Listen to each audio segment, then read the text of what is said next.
Strategi pergerakan nasional radikal non-kooperatif.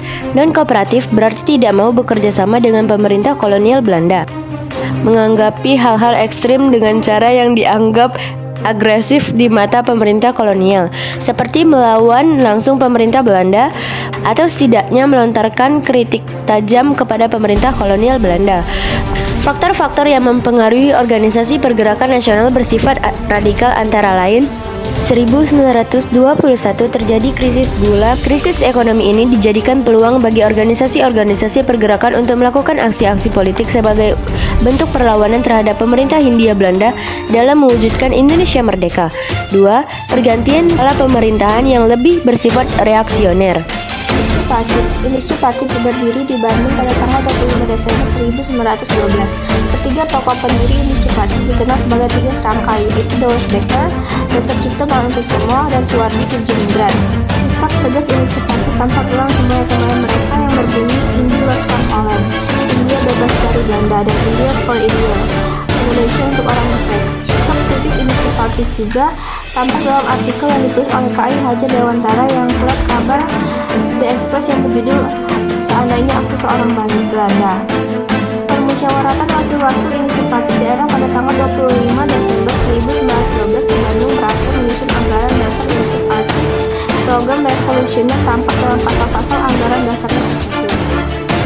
Melihat adanya unsur-unsur radikal di dalam Inisiatif Partit, pemerintah kolonial Belanda mengambil sikap tegas. Permohonan kepada Gubernur Jenderal untuk mendapatkan pengakuan sebagai badan hukum pada tanggal 1913 ditolak.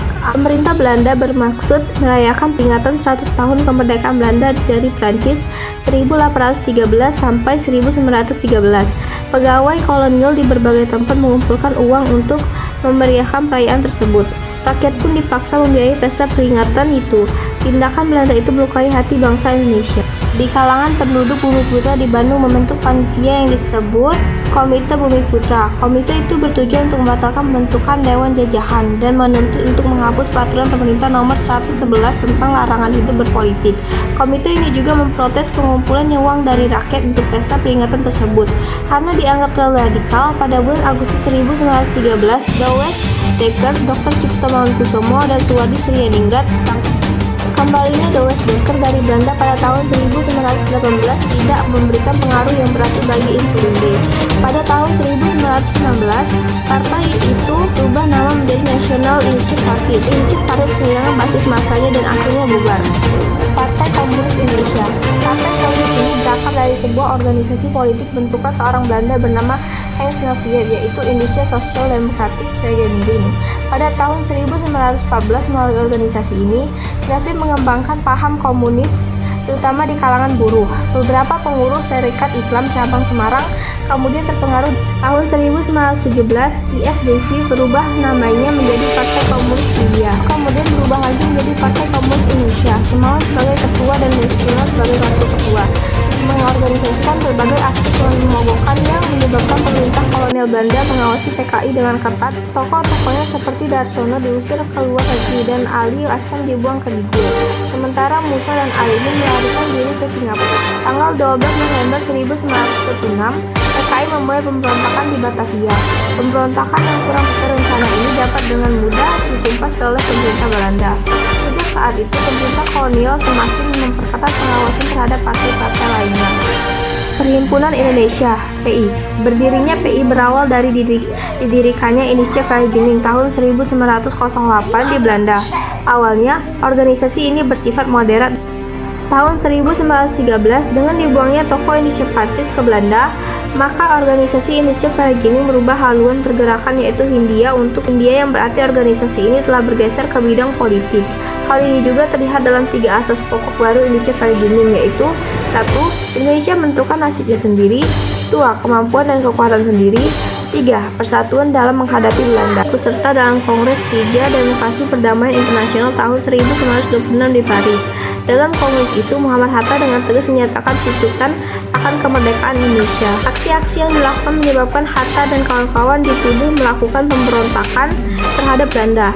Karena dituduh menghasut untuk melakukan pemberontakan terhadap Belanda, maka tahun 1927 tokoh-tokoh PI diantaranya Muhammad Hatta, Nasir Pamuncak, Abdul Majid Jononegro, dan Ali Sastroamidjojo ditangkap dan diadili. Partai Nasional Indonesia atau PNI. Tanggal 4 Juli 1927 dibentuklah organisasi yang diberi nama Partai Nasional Indonesia. Dalam azasnya, PNI berkeyakinan bahwa syarat yang amat penting untuk perbaikan sejarah Indonesia itu ialah kemerdekaan Indonesia. Oleh karena itu, maka semua kekuatan haruslah ditunjukkan ke arah kemerdekaan nasional. Dengan kemerdekaan nasional, rakyat akan dapat memperbaiki rumah tangganya dengan tanpa gangguan. Kehadiran PNI juga tantangan besar bagi pemerintah kolonial Belanda, karena organisasi ini benar-benar menunjukkan perlawanannya, dari azas maupun tujuan. Terlihat bahwa PNI merupakan organisasi politik yang ekstrem dan radikal yang tentu saja berlawanan dengan keinginan pemerintah Belanda. Oleh karena itu, berkali-kali tokohnya diperingatkan agar tidak melakukan kegiatan. PNI berhasil mempelopori terbentuknya organisasi sosial politik se-Indonesia, yakni pemufakatan kegiatan yang dilakukan oleh para tokoh PNI, menyebabkan pemerintah Hindia Belanda kehilangan kesabaran sehingga melakukan penangkapan terhadap tokoh-tokoh PNI. Tahun 1929, PNI pecah menjadi dua, yakni Patrindo dan Pendidikan Nasional Indonesia atau BNI baru. Patrindo sama dengan PNI, yaitu nasional. Tujuannya adalah mencapai Indonesia merdeka. Patrindo semakin kuat setelah Insinyur Soekarno dibebaskan dari penjara dan bergabung ke Patra ini pada tahun 1932.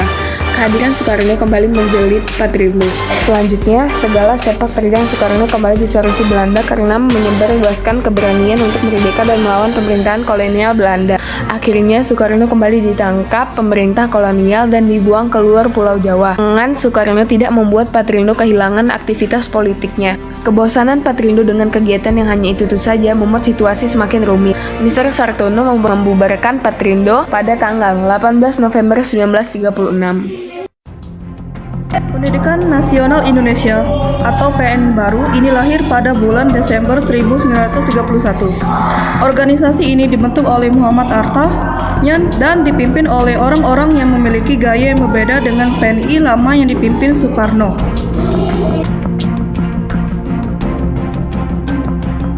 Baru dibentuk dalam sebuah konferensi di Yogyakarta pada tanggal 25 sampai 27 Desember 1931. Sebagai bentuk penyatuan golongan-golongan merdeka, dari partai inilah muncul tokoh baru yaitu Sultan Syahrir yang waktu itu masih menjadi mahasiswa di Amsterdam.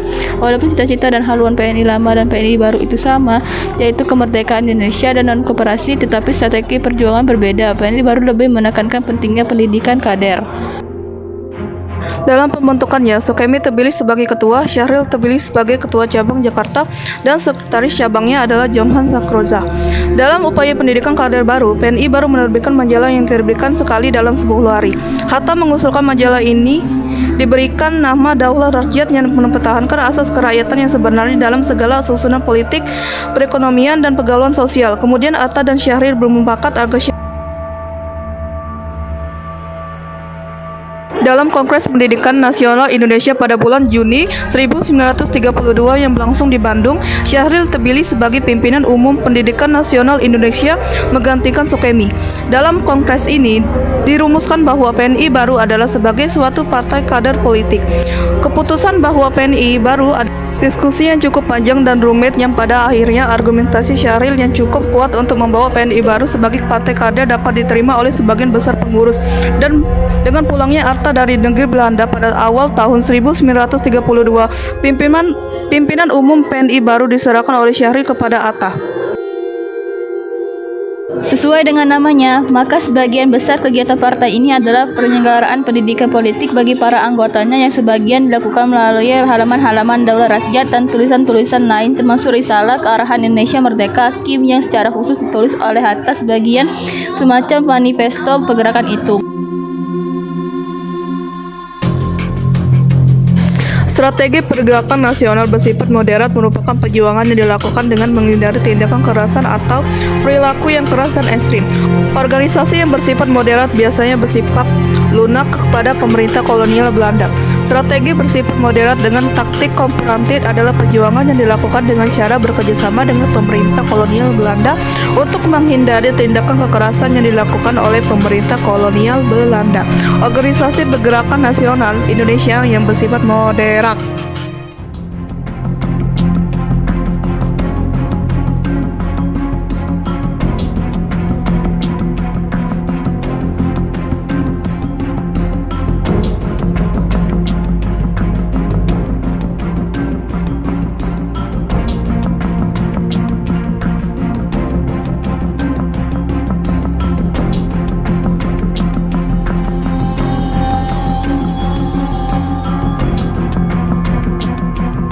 Jumlahnya tokoh pergerakan nasional yang ditangkap oleh Belanda antara lain Soekarno, Gatot Mangkuprapjak, Surpridinata, dan Maskop Sumardiredjat.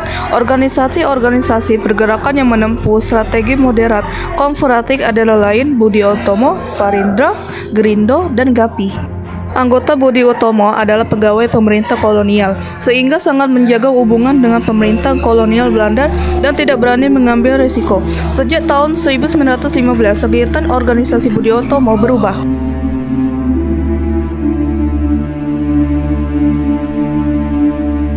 1. Budi Utomo ikut duduk dalam Komite Indië Wever, Panitia Ketahanan India Belanda yang dikirim ke Belanda pada tahun 1916 sampai 1917. 2. Budi Utomo juga mengusulkan pembentukan Poskrat Dewan Rakyat bagi penduduk pribumi ketika wakilnya dalam Komite Indië Wever berangkat ke Belanda. 3. Budi Utomo berpartisipasi dalam pembentukan Komite Nasional untuk menghadapi pemilihan anggota Poskrat. Budi Utomo berpartisipasi aktif sebagai anggota Poskrat, bahkan menepati 2 dalam jumlah anggota di antara anggota pribumi. 5. Budi Utomo mencanangkan program politiknya berubah keinginan mewujudkan pemerintah parlementer yang berasas kebangsaan. Pada tahun 1927, Budi Utomo memprakarsai dan bergabung dalam Pemufakatan Penghimpunan Politik Kebangsaan Indonesia atau PPPKI. Selanjutnya berlembur pada PBU Persatuan Bangsa Indonesia yang berubah namanya menjadi Pangrindra Partai Indonesia Raya. Pada tahun 1935, Budi Utomo secara resmi dibubarkan.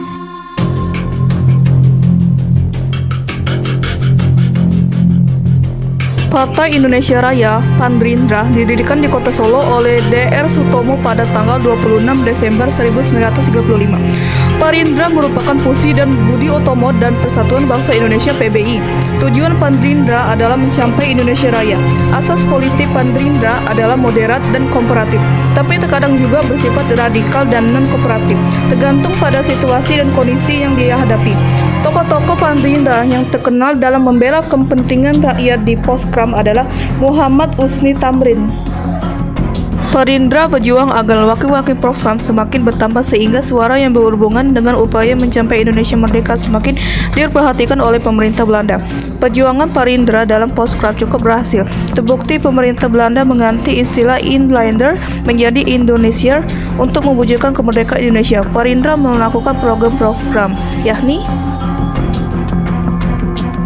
1. Melakukan pencerdasan secara politik, ekonomi, sosial kepada masyarakat sebagai bekal dalam menjalankan pemerintahan sendiri di masa depan. 2. Menggalang persatuan dan kesatuan Indonesia tanpa memandang suku, agama, ras, pendidikan, dan kedudukannya. 3. Membentuk dan menjalankan aksi besar hingga diperoleh pemerintahan yang demokratis berdasarkan kepentingan dan kebutuhan bangsa Indonesia. 4. Bekerja keras di setiap bidang usaha untuk meningkatkan kesejahteraan rakyat, baik secara ekonomi, sosial maupun politis. 5. Mengusahakan adanya persamaan dan kewajiban serta kedudukan dalam hukum bagi seluruh warga negara Indonesia.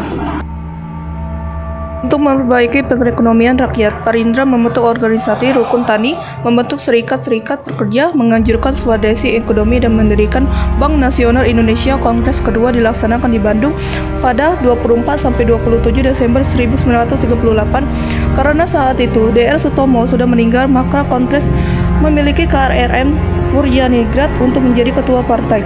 Dalam kongres itu diambil keputusan-keputusan, antara lain tidak menerima peranakan Indo menjadi anggota, berusaha keras mengurangi pengangguran dan meningkatkan transmigrasi guna memperbaiki kesejahteraan. Awal mula pendirian Gerindra adalah adanya pembubaran Partindo pada tahun 1936. Kematian Partindo mengakhiri pula keberanian organisasi nasional yang berselingkuh mengambil sikap keras menentang dan non-kooperatif dengan pemerintah Belanda.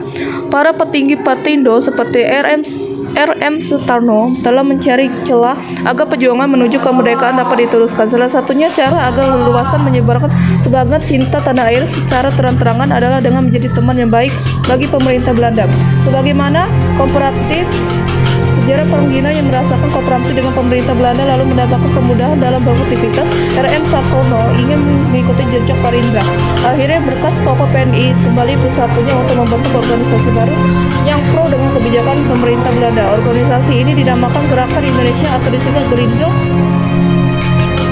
Gerakan Rakyat Indonesia atau Gerindo didirikan di Jakarta pada tanggal 24 Mei 1937 oleh orang-orang bekas Partindo. Tokoh-tokohnya antara lain Sartono, Sanusi Pane, dan Muhammad Yamin. Dasar dan tujuannya adalah nasional dan mencapai Indonesia merdeka. Gerindo juga menganut strategi moderat kooperatif, namun terkadang pula radikal dan non-kooperatif, seperti Parindra.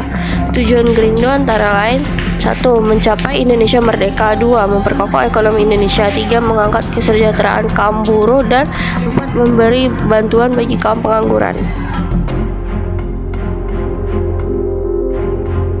Pada tanggal 15 Juli 1936, partai-partai politik dengan dipelopori oleh Sutarjo Karto Hadikusumo mengajukan usul atau petisi, yaitu permohonan supaya diselenggarakan suatu musyawarah antara wakil-wakil Indonesia dan negara Belanda di mana anggotanya mempunyai hak yang sama. Tujuannya adalah untuk menyusun suatu rencana pemberian kepada Indonesia suatu pemerintah yang berdiri sendiri. Namun usul tersebut ditolak oleh pemerintah kolonial Belanda. Karena kecewa terhadap keputusan pemerintah Belanda tersebut, maka atas praksara Muhammad Husni Tamrin pada tanggal 21 Mei 1939, beberapa alasan yang mendorong terbentuknya GAPI adalah 1. Kegagalan petisi Sutarjo. Petisi ini berisi permohonan agar diadakan musyawarah antara wakil-wakil Indonesia dan Belanda. Tujuannya adalah agar bangsa Indonesia diberi pemerintahan yang berdiri sendiri. 2. Kepentingan internasional akibat timbulnya fasisme. 3. Sikap pemerintah yang kurang memperhatikan kepentingan bangsa Indonesia. Tujuan GAPI adalah menuntut pemerintah Belanda agar Indonesia mempunyai parlemen sendiri, sehingga GAPI mempunyai semboyan Indonesia berparlemen. Tuntutan Indonesia berparlemen terus diperjuangkan dengan gigih. Akhirnya, pemerintah Belanda membentuk komisi yang dikenal dengan nama Komisi Viesmann karena diketuai oleh Dr. Eva Viesmann. Tugas komisi ini adalah menyelidiki dan mempelajari perubahan-perubahan ketatanegaraan. Namun, setelah melakukan penelitian, Komisi Viesmann mengeluarkan kesimpulan yang mengecewakan bangsa Indonesia. Menurut komisi tersebut, sebagian besar rakyat Indonesia berkeinginan hidup dalam ikatan kerajaan Belanda. GAPI menolak keputusan tersebut sebab dianggap hanya rekayasa Belanda dan bertentangan dengan keinginan rakyat Indonesia. Menjelang kedatangan Jepang, GAPI semakin gencar menuntut melalui pembentukan Majelis Rakyat Indonesia yang merupakan kelanjutan Kongres Rakyat Indonesia. Program GAPI adalah hak menentukan nasib sendiri, persatuan nasional seluruh rakyat Indonesia yang berdasarkan kerakyatan dalam bidang politik, ekonomi, sosial, dan persatuan aksi seluruh pergerakan Indonesia.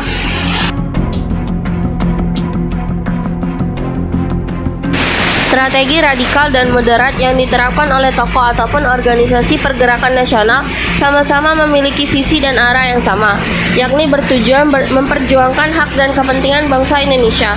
Dengan kedua strategi tersebut, para tokoh pergerakan nasional mengobarkan semangat satu bangsa untuk mewujudkan kemerdekaan yang telah lama dicita-citakan.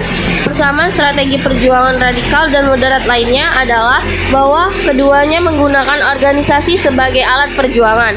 Mereka menyadari bahwa perjuangan mencapai tujuan Indonesia merdeka harus diorganisir dan diselenggarakan secara modern. Segala aktivitas perjuangan harus dilakukan secara terencana dan teratur melalui wadah organisasi. Organisasi-organisasi yang bergerak dengan strategi radikal dan moderat juga sama-sama berjuang secara nasional, tidak lagi bersifat kedaerahan. Perjuangan untuk mencapai Indonesia merdeka secara keseluruhan bukan lagi meliputi perjuangan pada satu wilayah tertentu. Selain itu, semua organisasi pergerakan, baik yang menggunakan taktik radikal maupun yang menggunakan strategi moderat, menyadari bahwa kekuatan utama dalam berjuang bukan hanya pada senjata melainkan memajukan rakyat, baik di bidang politik atau menumbuhkan kesadaran akan pentingnya persatuan, ekonomi atau peningkatan kesejahteraan rakyat, dan sosial budaya atau pendidikan, seni, budaya, kesehatan, dan lain-lain. Perjuangan semua organisasi pergerakan nasional. Juga tidak lagi bertumpu pada kekuasaan raja atau sultan, tapi beralih pada pimpinan tokoh, yakni tokoh agama, kaum terpelajar, tokoh-tokoh pemuda, dan tokoh-tokoh masyarakat. Perbedaan strategi pergerakan radikal dan kooperatif dengan strategi moderat kooperatif adalah cara perjuangan yang dilakukan kalau radikal cenderung menempuh sikap keras dan melawan pemerintah kolonial. Sedangkan cara perjuangan yang moderat adalah menempuh cara lunak dan tanpa melawan secara langsung pemerintah kolonial. B. Strategi radikal menempuh sikap non-kooperatif, artinya tidak bekerja sama dengan pemerintah kolonial. Sedangkan strategi moderat adalah kooperatif yang artinya bekerja sama atau memanfaatkan kerjasama dengan pemerintah kolonial untuk memajukan dan kesejahteraan rakyat Indonesia. C. Organisasi bersifat radikal menginginkan langsung kemerdekaan politik, sedangkan moderat menginginkan kemerdekaan ekonomi terlebih dahulu, baru kemudian kemerdekaan politik. Bentuk perjuangan organisasi radikal antara lain berupa aksi-aksi massa, tuntutan keras kepada pemerintah Belanda, kecaman dan kritikan keras terhadap pemerintah kolonial. Sebaliknya, organisasi moderat berjuang melalui Volksraad atau Dewan Rakyat bentukan Belanda, mengusahakan perubahan ketatanegaraan dan penghapusan perbedaan politik, ekonomi dan intelektual tanpa melanggar aturan dan ketetapan pemerintah Belanda. Demikian, dapat kalian melihat bahwa baik moderat maupun radikal hanya sebuah strategi, taktik atau metode untuk mencapai tujuan. Organisasi-organisasi pergerakan memilih strategi radikal atau moderat ini tergantung dengan kebutuhan, kondisi atau situasi masa itu. Sistem moderat atau radikal dipilih adalah untuk mengatasi permasalahan dan supaya bisa bergerak ke tujuan, baik moderat maupun radikal akan bekerja dengan masing-masing parameter yang berbeda, tapi sesungguhnya keduanya memiliki arah dan tujuan pencapaian yang sama.